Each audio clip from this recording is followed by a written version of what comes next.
2 Samuel chapter 18.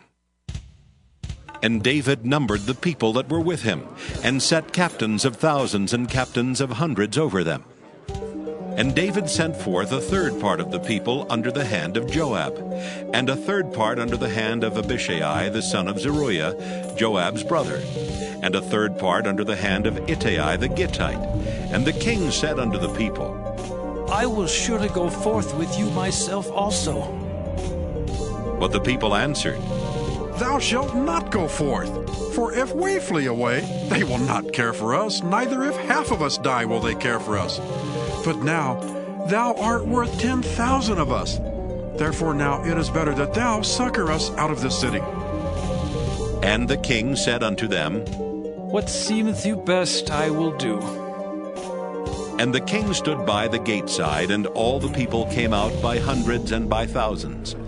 And the king commanded Joab and Abishai and Ittai, saying, Deal gently for my sake with the young man, even with Absalom. And all the people heard when the king gave all the captains charge concerning Absalom.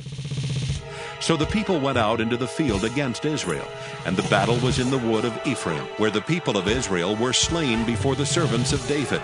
And there was there a great slaughter that day of 20,000 men. For the battle was there scattered over the face of all the country, and the wood devoured more people that day than the sword devoured. And Absalom met the servants of David. And Absalom rode upon a mule, and the mule went under the thick boughs of a great oak. And his head caught hold of the oak, and he was taken up between the heaven and the earth.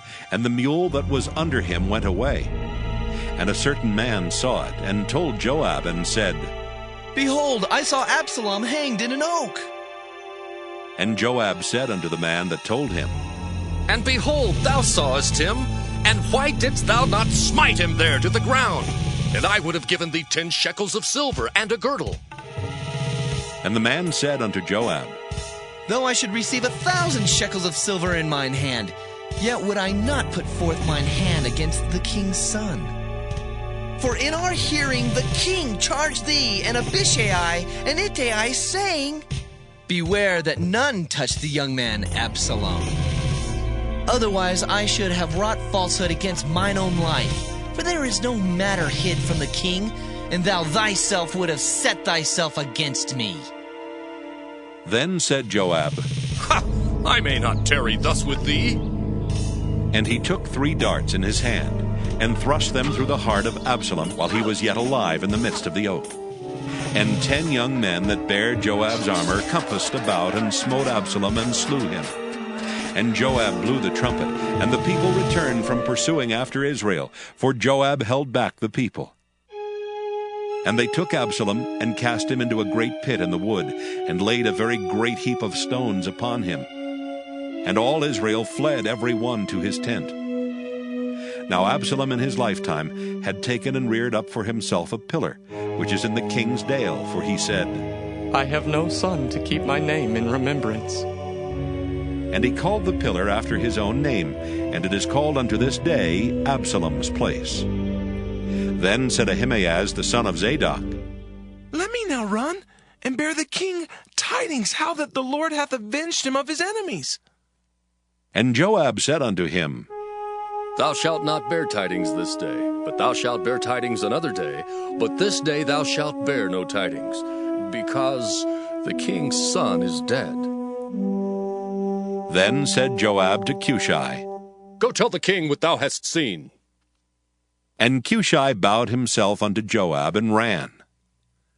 Then said Ahimaaz the son of Zadok yet again to Joab, But howsoever, let me, I pray thee, also run after Cushai. And Joab said, Wherefore wilt thou run, my son, seeing that thou hast no tidings ready? But howsoever, said he, let me run. And he said unto him, Run! Then Ahimaaz ran by the way of the plain, and overran Cushai. And David sat between the 2 gates. And the watchman went up to the roof over the gate unto the wall, and lifted up his eyes, and looked, and behold a man running alone. And the watchman cried, and told the king. And the king said, If he be alone, there is tidings in his mouth. And he came apace and drew near. And the watchman saw another man running. And the watchman called unto the porter and said, Behold, another man running alone. And the king said, He also bringeth tidings. And the watchman said, Methinketh the running of the foremost is like the running of Ahimaaz, the son of Zadok. And the king said, He is a good man, and cometh with good tidings. And Ahimaaz called and said unto the king, All is well! And he fell down to the earth upon his face before the king, and said, Blessed be the Lord thy God, which hath delivered up the men that lifted up their hand against my lord the king.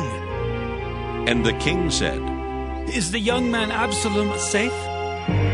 And Ahimaaz answered, When Joab sent the king's servant, and me thy servant, I saw a great tumult, but I knew not what it was. And the king said unto him, Turn aside, and stand here. And he turned aside and stood still. And behold, Cushi came, and Cushi said, Tidings, my lord the king, for the Lord has avenged thee this day of all them that rose up against thee. And the king said unto Cushi, Is the young man Absalom safe? And Cushi answered, The enemies of my lord the king, and all that rise against thee to do thee hurt, be as that young man is. And the king was much moved, and went up to the chamber over the gate, and wept. And as he went, thus he said, Oh, my son Absalom, my son Absalom. Oh, would God I had died for thee. Oh, Absalom, my son, my son.